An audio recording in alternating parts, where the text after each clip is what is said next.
Bismillahirrahmanirrahim. Saya atas nama Muhammad Husain ingin menjelaskan tentang artikel kinerja dan penilaian prestasi. Kinerja berasal dari kata job performance atau actual performance yang berarti prestasi kerja atau prestasi sesungguhnya yang dicapai oleh seseorang. Kinerja prestasi adalah hasil kerja secara kualitas dan kuantitas yang dicapai oleh seorang pegawai dalam melaksanakan fungsinya sesuai dengan tanggung jawab yang diberikan kepadanya. Hampir seluruh perusahaan melakukan tindakan informal atau formal dalam menilai kinerja karyawan mereka. Penilaian terhadap kinerja merupakan faktor penting sebagai tolak ukur yang dapat digunakan untuk memperbaiki dan meningkatkan kinerja karyawan. Meskipun bahwa penilaian harus meningkatkan kinerja karyawan bukan hal yang baru. Bahwa manajer melakukan sifat terintegrasi dari proses tertentu, penetapan tujuan, pelatihan karyawan, kemudian penilaian dan pemberian penghargaan dengan lebih serius saat ini dibandingkan dengan masa lalu. Penilaian prestasi kerja atau performance appraisal adalah proses melalui organisasi mengevaluasi atau menilai prestasi kerja. Kegiatan ini dapat memperbaiki keputusan-keputusan personalia dan memberikan umpan balik kepada para karyawan tentang pelaksanaan kerja mereka. Efisiensi adalah perbandingan antara hasil dua aspek, yaitu efisiensi dan efektivitas. Efisiensi adalah perbandingan secara antara hasil yang dicapai dengan usaha yang dikeluarkan, sedangkan efektivitas adalah perbandingan antara hasil yang dicapai dengan hasil yang diharapkan. Dan ada pula beberapa faktor yang memengaruhi kinerja seseorang, ialah yang pertama yaitu efektivitas dan efisiensi.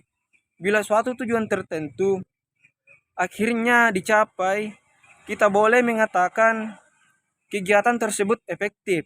Tetapi apabila akibat-akibat yang tidak dapat dicari, kegiatan menilai yang penting dari hasil yang dicapai sehingga mengakibatkan kepuasan walaupun efektif dinamakan tidak efisien.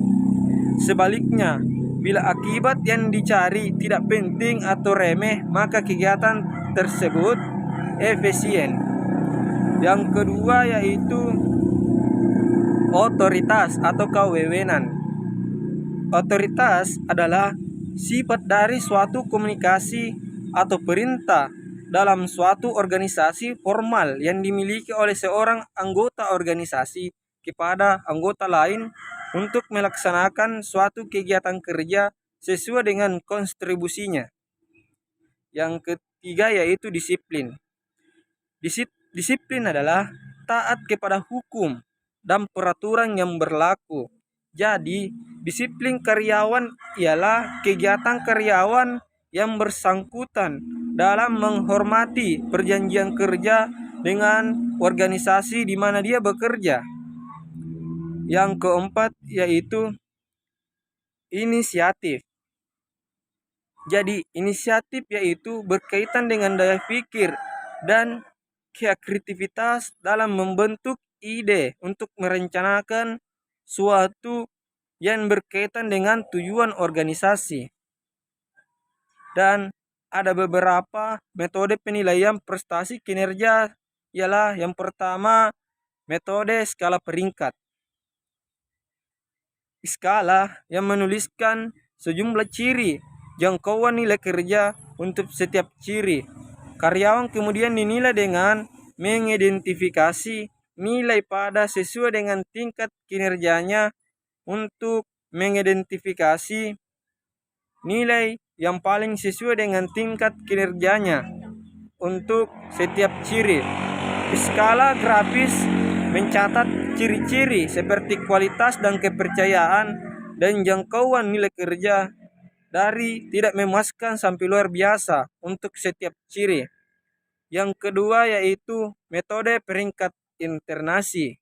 Metode ini memberikan peringkat karyawan dari yang terbaik sampai yang terburuk berdasarkan ciri tertentu. Dengan memiliki yang terbaik, lalu yang terburuk sampai semua telah diberikan peringkat. Yang kedua yang selanjutnya yaitu yang ketiga, metode perbandingan berpasangan. Melakukan pemeringkatan karyawan dengan membuat diagram semua pasangan karyawan yang mungkin untuk setiap ciri, misalnya kualitas dan kuantitas dan kualitas kerja, dan menentukan karyawan mana yang lebih baik pada setiap pasangan. Yang keempat yaitu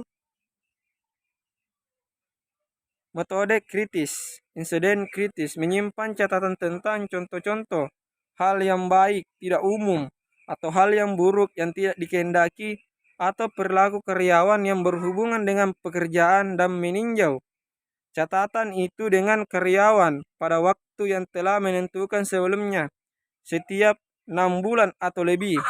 Supervisor dan bawahan bertemu dengan mendiskusikan kinerja bahkan dengan menggunakan insiden tersebut sebagai contoh. Yang kelima yaitu formulir naratif.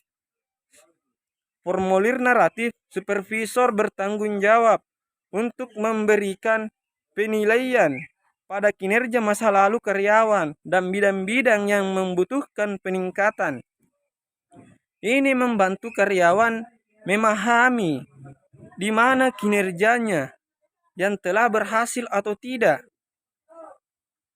ataukah baik atau buruknya, dan bagaimana meningkatkan kinerja tersebut. Yang keenam yaitu skala penilaian berdasarkan perilaku. Behavioral dan accurate rating scale bars adalah sebuah alat penilaian yang menghubungkan skala penilaian numerik dengan contoh ilustrasi spesifik dari kinerja baik atau buruk.